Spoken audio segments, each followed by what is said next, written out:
ऊष्मा व ताप ऊष्मा व ताप ऊष्मा एक प्रकार की ऊर्जा होती है जो वस्तुओं को ठंडा व गर्म करने का आभास कराती है। जब दो वस्तुओं का ताप का अंतर हो तब ऊर्जा का प्रवाह उच्च ताप से निम्न ताप की ओर होगा। यह प्रवाह ऊष्मा के रूप में होता है और यह तब होगा जब दो वस्तुओं का समान तापमान ना हो जाए।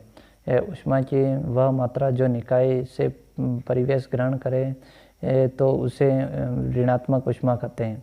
यानी कि ऊष्मा की वह मात्रा जो निकाय से परिवेश ग्रहण करे तो उसे ऋणात्मक ऊष्मा कहा जाता है। ऊष्मा की वह मात्रा जो निकाय से परिवेश ग्रहण करे तो उसे ऋणात्मक ऊष्मा कहते हैं। थीटा बराबर -VE।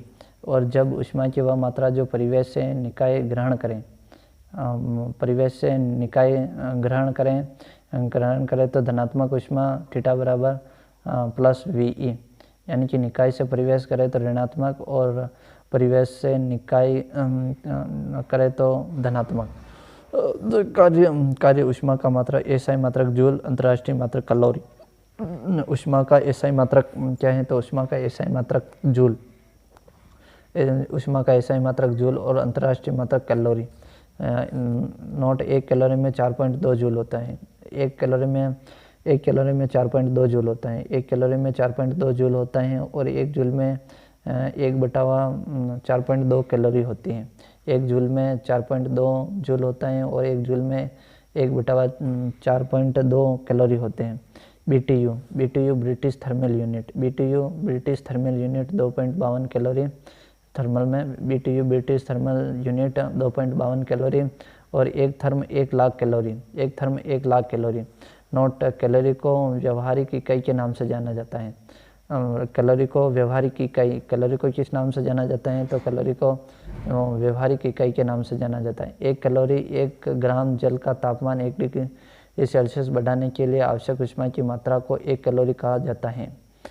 1 ग्राम जल का तापमान 1 डिग्री सेल्सियस बढ़ाने के लिए 1 ग्राम जल का तापमान 1 डिग्री सेल्सियस बढ़ाने के लिए आवश्यक ऊष्मा की मात्रा को 1 कैलोरी कहा जाता है।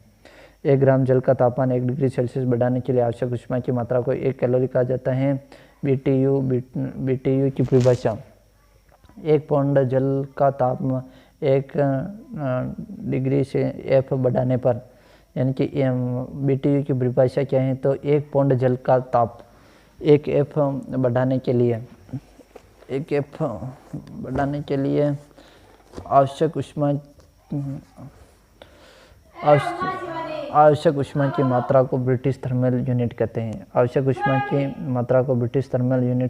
ऊष्मा के प्रकार देख लेते हैं। ऊष्माधारिता: किसी पदार्थ का m द्रव्यमान ताप बढ़ाने के लिए आवश्यक ऊष्मा को ऊष्माधारिता कहते हैं।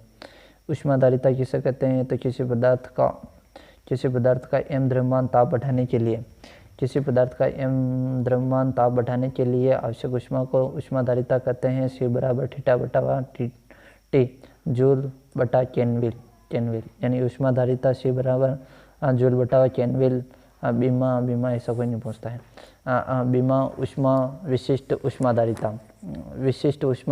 ऊष्माधारिता: किसी पदार्थ को 1 ग्राम द्रव्यमान का तापमान 1 डिग्री सेल्सियस, किसी पदार्थ का 1 ग्राम द्रव्यमान विशिष्ट में देखना। ऊष्माधारिता में किसी पदार्थ का 1 ग्राम द्रव्यमान का ताप 1 डिग्री सेल्सियस बढ़ाने के लिए आवश्यक ऊष्मा की मात्रा को विशिष्ट ऊष्मा कहते हैं। S बराबर यानी कि द्रव्यमान बराबर जूल बटा किलोग्राम इंटू केल्विन। विशिष्ट ऊष्मा पदार्थ का विशिष्ट गुण होता है ठोस। विशिष्ट ऊष्मा पदार्थ का विशिष्ट गुण होता है ठोस, द्रव, गैस। नोट: द्रव में जल की विशिष्ट ऊष्मा अधिक होती है।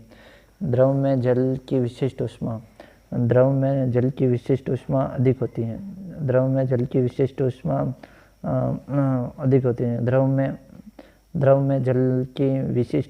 होती है।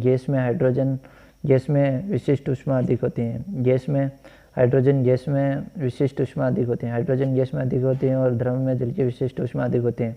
पदार्थ की विशिष्ट ऊष्मा: पानी में 1, अल्कोहल में 0.6, बर्फ में 0.5 और तारपीन में 0.42 और एल्यूमिनियम में 0.21 ठोस और कार्बन में 0.17, यानी कि पानी में तो 1, पानी में 1, एल्कोहल में 0.6 विशिष्ट ऊष्मा। पदार्थ की विशिष्ट ऊष्मा पानी में 1, एल्कोहल में 0.6, बर्फ में 5, तालपीन में 0.42 और एल्यूमिनियम में 0.21, कार्बन में 0.17, कार्बन में 17, एल्यूमिनियम में 0.21, तालपीन में 0.42, बर्फ में 5, एल्कोहल में 0.6 और पानी में 1।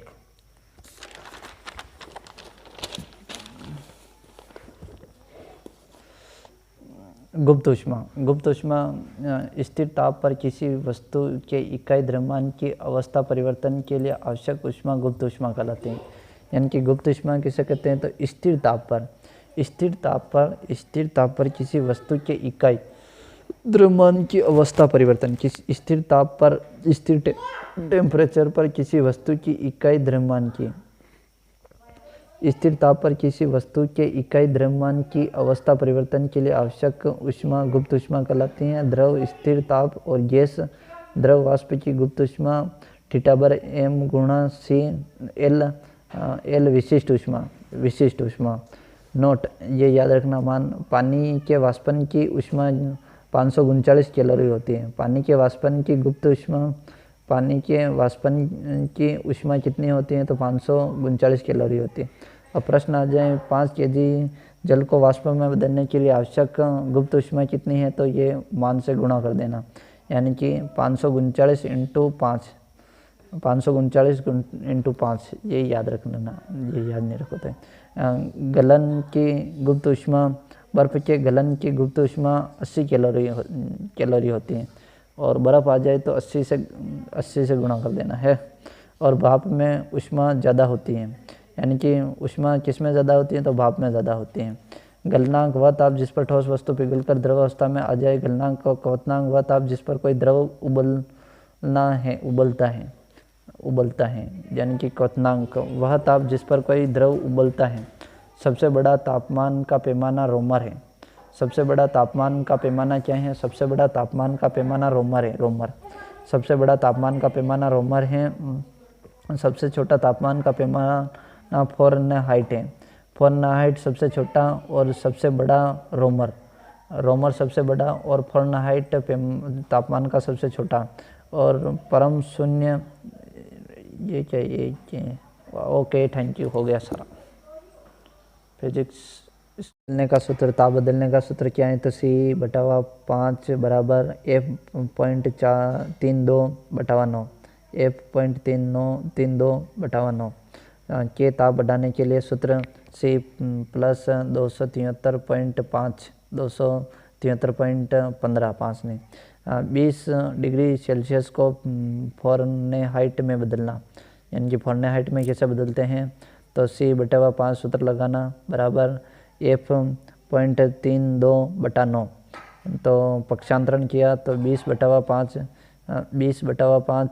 और F.33 पक्षांतरण वो ऊपर से देख लेना, और 3/2/9 36 बराबर F/32 F बराबर 68 और ऊष्मीय प्रसार किसी पदार्थ को ऊष्मा देने या गर्म करने पर उसके विमी या लंबाई, क्षेत्रफल या आयतन में वृद्धि का होना ऊष्मीय प्रसार कहलाता है। ऊष्मीय प्रसार किसे कहते हैं, तो किसी पदार्थ को ऊष्मा देना या गर्म करने पर विमी या लंबाई, क्षेत्रफल या आयतन में वृद्धि होना। किसी पदार्थ को ऊष्मा देना या गर्म करने पर विमी या लंबाई, क्षेत्रफल या आयतन में वृद्धि का होना ऊष्मीय प्रसार कहलाता है। अपवाद जल को 0 डिग्री सेल्सियस से 4 डिग्री सेल्सियस तक गर्म करने पर फैलने की बजाय सिकुड़ता है। Silver iodide Ag 80 degree Celsius से 140 डिग्री सेल्सियस सिकुड़ती हैं। यह दोनों असंगत प्रसार हैं, यानी कि ये दोनों सिल्वर और जल दोनों असंगत प्रसार हैं ऊष्मीय प्रसार के। उदाहरण, रेल की पटरियों के मध्य जगह का छोड़ा जाना, यानी कि ऊष्मीय प्रसार के लिए रेल की पटरियों के मध्य जगह का छोड़ा जाना गर्मी ताप बढ़ाने पर फैलेगा और सर्दी में ताप घटाने पर सिकुड़ती है। हाँ, बिजली के खंभे के मध्य तारों का हिलना छोड़ना और घड़ी का पेंडुलम इनवर धातु ऊष्मीय प्रसार का कम, यानी कि इनवार धातु घड़ी का पेंडुलम ऊष्मीय प्रसार। कांच के बर्तन या गिलास पाइरेक्स गिलास ऊष्मीय प्रसार को कम। कांच के बर्तन या गिलास पाइरेक्स गिलास ऊष्मीय प्रसार को कम। बैलगाड़ी के पहिए को चढ़ाने के लिए लोहे की पट्टी या गर्म किया जाता है। कम ठोस द्रव गैस में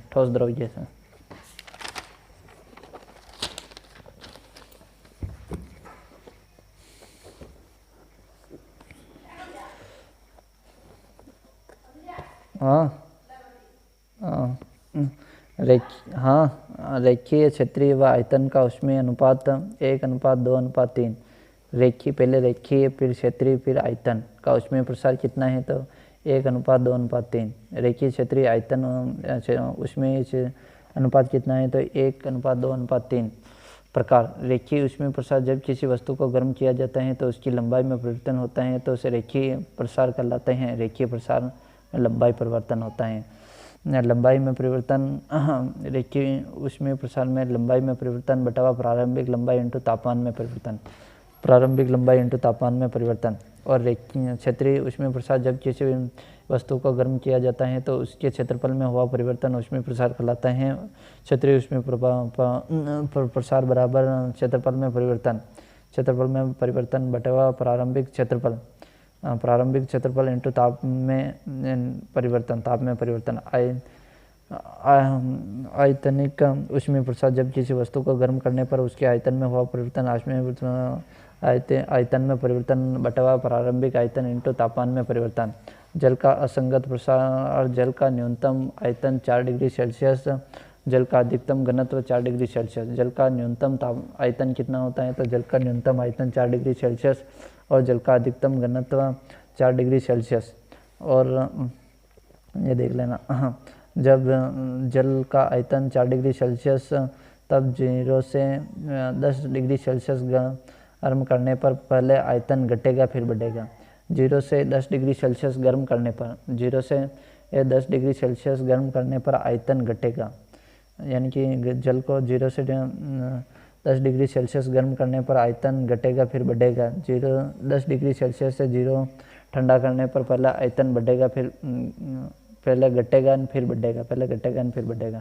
कि यही रहे, याद रखना। 0 से 10 डिग्री सेल्सियस गर्म करने पर पहला आयतन घटेगा फिर बढ़ेगा। ओके।